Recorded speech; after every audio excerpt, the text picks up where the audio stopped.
Je m'appelle Marie-Odile, voilà, j'ai 63 ans, un long chemin derrière moi et encore un grand chemin devant.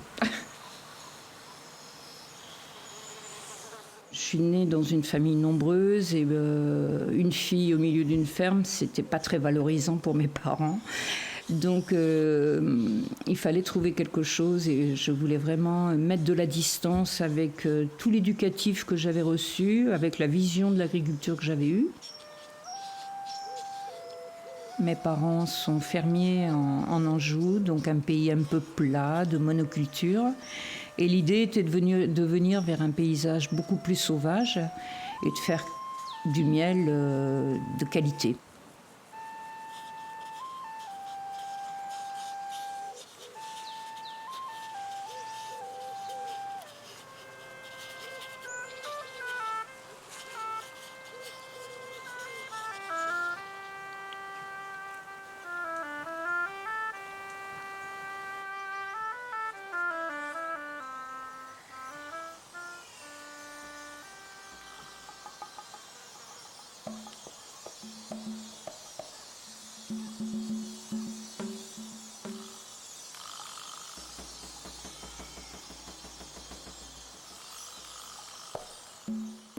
J'ai vécu le remembrement. Les politiques ont choisi de redessiner le paysage, d'arracher les haies pour plus de production. Et donc ça a été une catastrophe. Mon père avait 60 hectares, il a commencé à faire de grands champs en enlevant les arbres.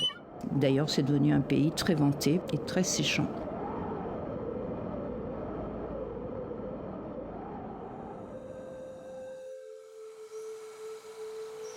Ça a été un contraste saisissant. En 1976, quand je suis venue visiter l'Ariège, je suis arrivée dans un paysage complètement vert. Les fontaines coulaient en permanence et c'était complètement incroyable.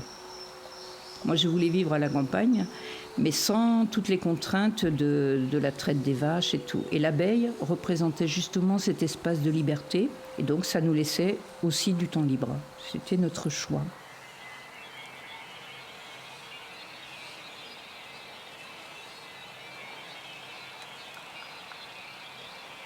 Il y a eu de très bonnes années jusqu'aux années 90, où là, Varroa est arrivé. Et là, ça a été beaucoup plus compliqué. Autant nous avions la mention Nature et Progrès sur le miel, que là, tout d'un coup, on a été confronté à un parasite. Et aucun des traitements, que ce soit le tabac, les huiles essentielles, il n'y avait rien qui était vraiment efficace. On perd le cheptel petit à petit. Moi, j'ai un enfant et je commence à me poser la question, qu'est-ce qu'on va faire ? Est-ce qu'on vend toutes les ruches ? Est-ce que l'un de nous travaille ? Donc, je m'occupais d'une petite fille qui venait jouer avec mon fils le mercredi après-midi et certains jours, puisqu'elle avait des parents en grande difficulté. Et il y a un jour où il y a eu un drame terrible pour elle. Et il a fallu trouver une famille de substitution. Et là, je suis allée voir le conseil départemental pour voir ce que je pouvais faire pour cette petite que je connaissais bien. Et on m'a dit, pour elle, vous ne pouvez rien, mais si vous faites agréer comme famille d'accueil, vous pourrez peut-être aider d'autres enfants.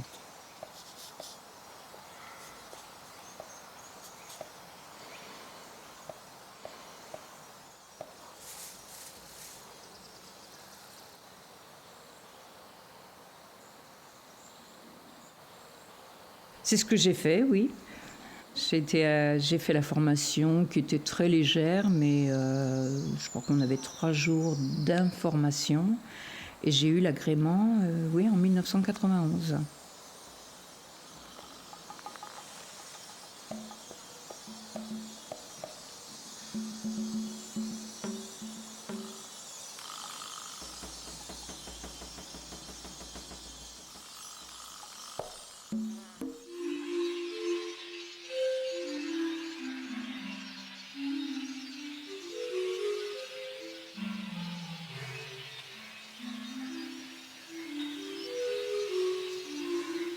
J'ai une grande sensibilité vers les enfants. C'est vrai que je les regarde grandir, c'est très joyeux pour moi. Et j'avais cette conviction qu'avec un enfant, on pouvait vraiment l'éduquer, le faire grandir, l'accompagner de façon beaucoup plus joyeuse et de façon réfléchie que tout ce que j'avais reçu comme éducatif, qui était une espèce de répétition, de brimade, de non-encouragement. Le premier enfant qui m'est confié, c'est très, très incroyable. C'est un bébé à la naissance avec un accouchement sous X.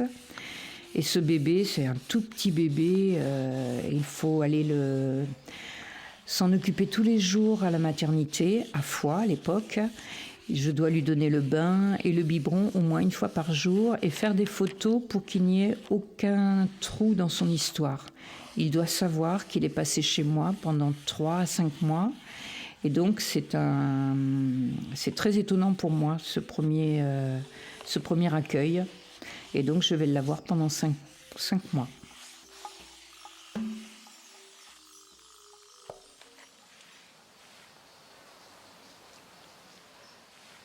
On n'est jamais vraiment préparé à accueillir les enfants avec leur histoire. On découvre les enfants au fur et à mesure. C'est très déroutant à la fois ce métier parce que c'est vrai qu'on voit une grande détresse, on a une population très fragile. Il y a de l'alcoolisme, il y a les attouchements sexuels, l'inceste. Il y a beaucoup de problématiques qui sont abordées et que les enfants doivent vivre. C'est très dur. C'est très dur, leur vie est très dure. Oui, souvent on me dit que je suis courageuse de proposer ma vie de famille comme ça pour réparer ou accompagner des enfants, mais moi je trouve que c'est plutôt les enfants qui ont déjà des vies cabossées, qui sont courageux parce qu'ils se lèvent le matin, on leur demande d'avoir un cursus, une façon de grandir, et ils ont déjà tellement de manques.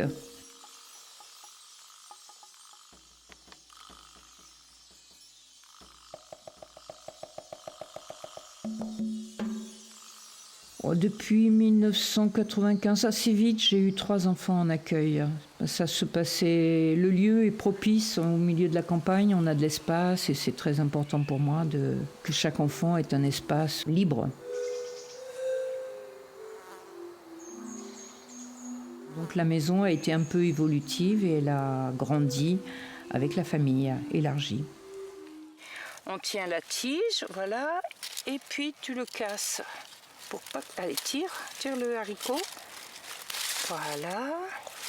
Tu en as un autre. Sans cacher la tige. Un autre ici, voilà. Tu les... Oh, j'ai vu des mini. Oh, j'en ai plein.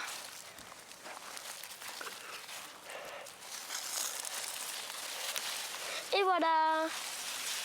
J'en ai craqué un, c'est pas grave. Donc chaque enfant est invité à faire un jardin ou à tailler les arbres ou à récolter les fruits ou faire des cabanes. On peut jouer aussi, faire des terrains de crosse pour les vélos. On peut faire plein de choses. Bon, ben moi j'en trouve pas par ici. Ça y est, vous avez tout ramassé par là? Il n'y en a plus? Non. Non, on a tout cueilli? Oui.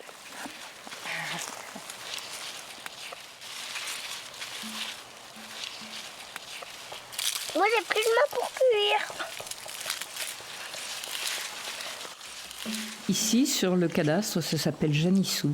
Donc on a gardé le nom de ce terrain. Janissou était une porte ouverte pour beaucoup de gens parce que c'est vrai qu'on a partagé la miellerie, on a partagé un atelier mécanique, c'était un lieu de vie. Et il y a 5 ans, la maison, en une nuit, elle a été détruite par le feu.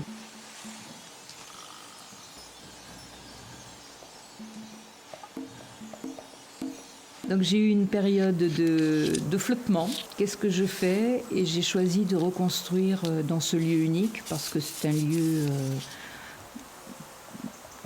un lieu vide, n'aurait aucun sens. Mes enfants sont nés dans cette maison, dans la première maison.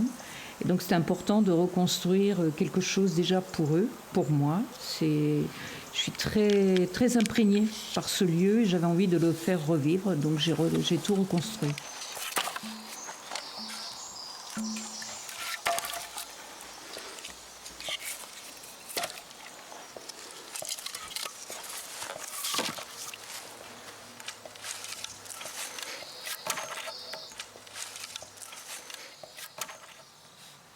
Être famille d'accueil, c'est une grande responsabilité, oui, par rapport à sa propre famille. Moi, je suis agréée, donc j'ai été entendue par des psychologues. Le conjoint est entendu par la psychologue aussi. Ça, c'était assez nouveau à l'époque, mais il n'a pas la même formation que moi et c'est moi qui ai le salaire. Les enfants, je leur demande d'être accueillants, mais ils ne sont pas pris, ils n'ont pas été entendus ou on ne les a pas préparés. Donc c'est une énorme responsabilité qui pèse sur mes épaules. Je fais vivre une vie un peu spéciale à toute la famille. C'est un choix, mais par retour après, mes enfants en grandissant, j'ai compris que ça avait un impact sur eux, quoi. C'est très compliqué de partager ses propres parents.